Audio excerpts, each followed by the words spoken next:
Clang, clang, clang went the trolley. Ding, ding, ding went the bell.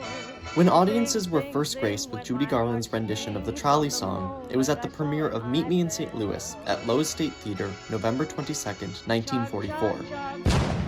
Less than a month later, on December 6th, the Battle of the Bulge would begin. More than 20,000 Allied soldiers would be killed in the German offensive. World War II would not be over for another year.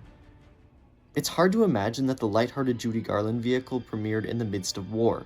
The film has nothing to offer but sentimentality and a boy-next-door romance. But it goes deeper than that.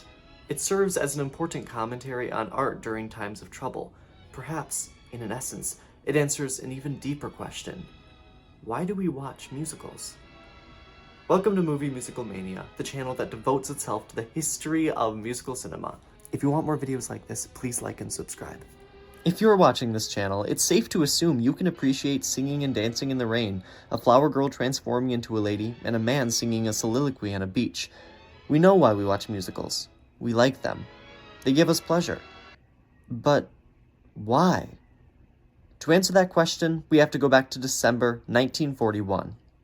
And dastardly attack by Japan on Sunday, December 7th, 1941, a state of war has existed between the United States and the Japanese Empire.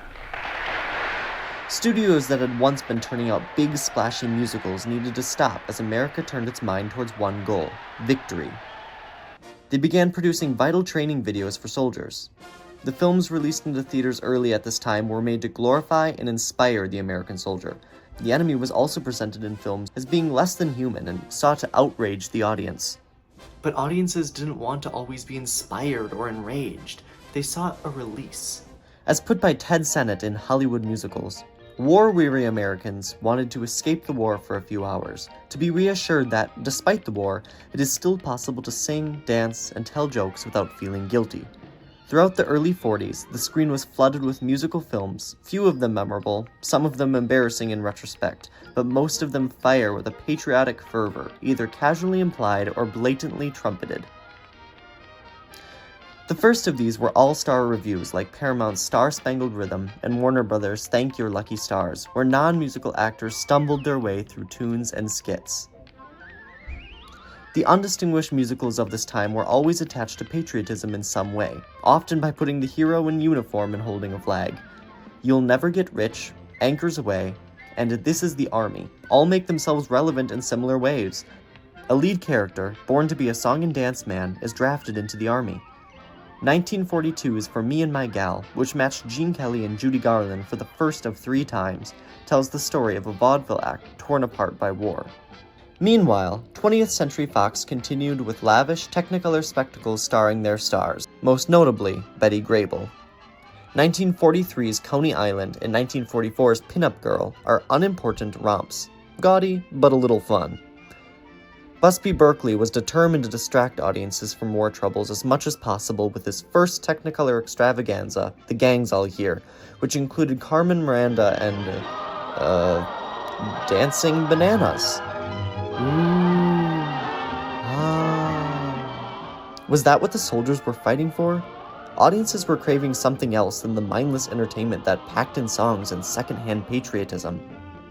As Vincent Minnelli and Arthur Freed would find out, they were seeking a comforting vision of turn-of-the-century America, all tied up in a nice little bow. On November 22nd, 1944, Meet Me in St. Louis premiered. The Hollywood Reporter reviewed the film.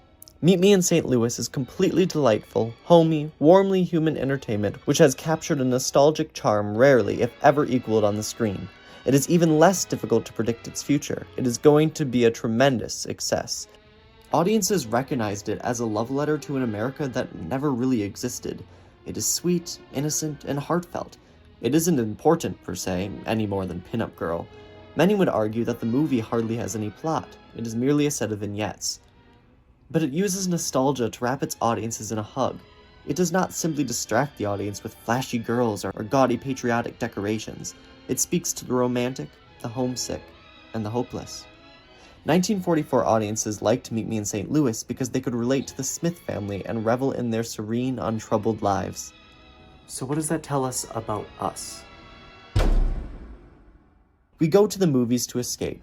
Musicals, in particular, offer us a different world where we can be far from our troubles.